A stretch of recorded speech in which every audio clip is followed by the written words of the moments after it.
Hey everyone, Emma here, also known as 8vinyllow, bringing all of you another video. Today's video is going to be another concert recap review video slash also signed records, cool meet and greet type thing video. Alright, so this is going to be from a show slash roundtable discussion experience from about a month ago. This was in towards the end of September. I went to go see one of my favorite musicians and artists of all time, Mould. He was playing in Illinois. He was playing as part of his solo electric tour, where basically he goes out by himself on the stage. He's his own roadie, right? He goes out, he has an amp, he has his electric guitar, and he sits up and a microphone, stands up there, sings his heart out for 2 hours, and it's incredible. He goes through all different phases of his musical career, from Husker Du to solo Bob Mould to Sugar, and everything else in between. So this was the second time that I saw him. I actually went to see him, I think I saw him in 2021, and there were still COVID protocols and we were masked, and I did meet him that time and got a couple of things signed, but things were definitely kind of limited on the interaction front, as well as just the show front in general. So this was, of course, an entirely different experience. It was in a super small kind of bar room, very small, intimate show, which I absolutely love. And I think that definitely outside of like a theater show or a seated show, which is what I had with him last time, having that standing, I guess I wasn't moshing, but just like, being able to move and interact with people and not be so restricted. He had a lot more fun on stage, was way more interactive with the crowd because of how small it was. Having that sort of experience was definitely what I wanted and what I got out of it, and that was amazing. Now, I will get more into that show here in a second, as well as the set list. But there's another kind of part to this experience that I want to share. So this was part of like a festival that was happening in this city where I went to go see him. And one of the activities as part of this music festival was this roundtable discussion about corporate influence in the music industry, in today's music industry, which was a very interesting topic to begin with. But then I saw that Bob was going to be part of this panel, and I was like, I'm sold. But as I was looking more into it, I realized not only is Bob sitting in on this panel before a show, this was probably about 10 minutes from the venue, I noticed that Dean Wareham of Galaxie 500, Luna, Dean and Britta, Dean Wareham was also sitting in on this. Now, before I was kind of doing research, I think this was back in late July, early August, I had heard of Galaxie 500, specifically their album On Fire, which is their most well-known album and commercially successful release. But I had never, and I'm still kind of learning and digging into dream pop. I had never been really into that dream pop, slowcore, psychedelic genre, whatever you want to call it, but specifically dream pop. But On Fire, right, Galaxie 500, they are the dream pop band. I knew of Dean Wareham more with his involvement with the 90s band Luna, which is a little more alternative, very Velvet Underground inspired. So if you are ever, if you haven't heard of them before, and you are into the Velvet Underground, I highly recommend checking out Luna. But anyway, so Dean Wareham was going to be sitting on this panel as well. So it was Bob, Dean, and a couple of other kind of local individuals that work within the music industry. So I went to this panel and I was so excited. I picked up a couple of Galaxie 500 albums to hopefully get signed by Dean. And I was like, I don't want to be that person that brings in like 3 or 4 albums. And then I was like, do I bring like Bob's stuff? Because he's going to be there. I know Bob signs after shows. And like, I was contemplating what to do. So I sent out an Instagram message to Dean and I was like, I'm never going to hear back. But I sent him a message and he got back to me like in a few hours and was like, sure, if you have records, bring them, I'll sign them. So I was like, that made me feel so much better. I love when artists do that and respond to you, especially in that way. So I ended up grabbing my record bag, throwing a bunch of records in there, some Galaxie 500 stuff, my Sugar, my favorite Bob Mould release, the Sugar Copper Blue copy that I have, and then also while I was out grabbing and picking up a couple of Galaxie 500 releases, my local store had this sitting on the wall, so it was meant to be.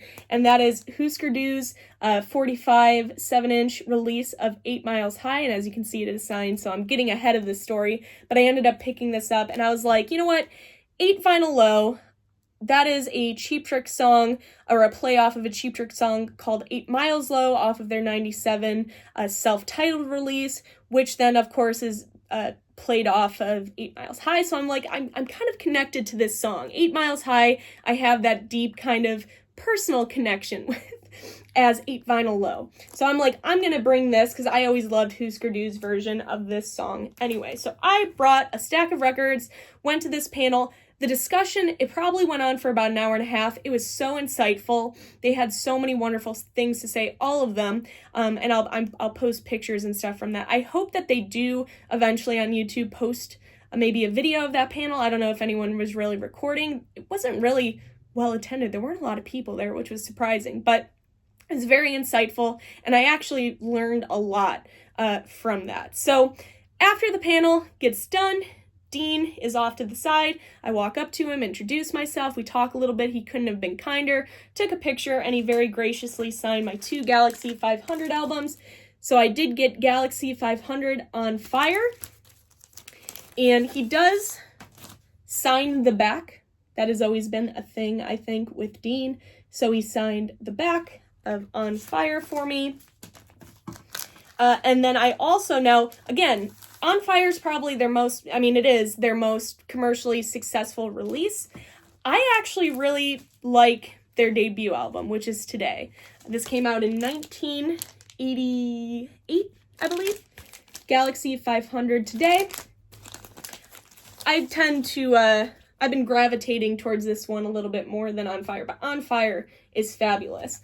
And then he signed the back of that as well. So, like I said, he couldn't have been kinder. He was so nice. And then, of course, I look off to the side and I see Bob, and Bob is my guy, and I felt nervous. Now, this was, again, I said, this was not my first time meeting him. I just feel so nervous, especially with artists that I just absolutely love. So I went up to him. He's always been, and he's known to be the sweetest guy. And of course, he was the absolute sweetest individual in the whole world. I talked to him a little bit. I just kind of shared about how much I appreciate him and how much he inspires me, and just his music means so much to me. And he just couldn't have been kinder. What a very sweet, sweet man. So he did, this is like a prized possession now in my record collection and signed collection. He did sign my copy of Sugar Copper Blue, which I just have absolutely grown to just adore this album. It's one of my top albums of all time. I love this thing. As you saw a little bit earlier, he did sign my copy of Husker Du. Now, Bob, he's a vinyl nerd too. He went right in here, he just went right in. He started looking at the matrix of the 45, started to see if he could tell if this was more of an original or reissue. He did tell me that it was, in fact, a later release. It was a reissue. It's not one of the originals, but I thought that was hilarious. Like, the first thing he did when I handed this to him was look at the matrix. So he gets it. He totally gets it too. But love that I was able to get this signed 8 Miles High, 8-vinyl-low by my guy Bob. That experience was awesome. I'm sure I'm blabbing, but I wanted to share that. And I went with my buddy Mark from college. Mark, if you're watching, hello. But we're huge Bob Mould people. He went with me when I saw him last time. So we go to the venue, grab a drink, chill out. The opening act was great. And then, of course, Bob comes on. It's this small little bar. It was just so intimate. It was so awesome. People were just jamming. Shout out to Richard. I know we were talking on a stream not too long ago about how the next day, especially after seeing a Bob Mould show, like, my neck was killing me because you don't realize how much you're just jamming out to the entire thing. You'd be surprised. You think, okay, just an electric guitar and a guy standing up there singing, how into it can you get? He goes hard, and so does everybody else, and so did I. Okay, I don't think my neck is still right after that show, and it's been like a month. But real quickly, let me run through the set list. He played for about 2 hours. It was incredible. He didn't stop. He didn't take a break. He just went for it. So he started with The War, Great opener, then went straight into Flip Your Wig. Now, I'm a Flip Your Wig girl. I love Flip Your Wig. If we're going to talk about Husker Du, Flip Your Wig's great. Zen Arcade, obviously, is a classic, but Flip Your Wig, that does it for me. A New Day Rising's fantastic, too, but Flip Your Wig. Anyway, then it gets into I Apologize, another great Husker Du track. Hoover Dam from Copper Blue. Oh, my heart. Then it got into some solo Bob Mould stuff, Stand Guard, Siberian Butterfly, Sinners and the Repentances from Workbook, The Descent, Sorry Baby But You Can't Stand in My Light Anymore, Next Generation, Walls in Time, Keep Believing, Too Far Down, and he just kept playing and playing and playing. It was so much fun.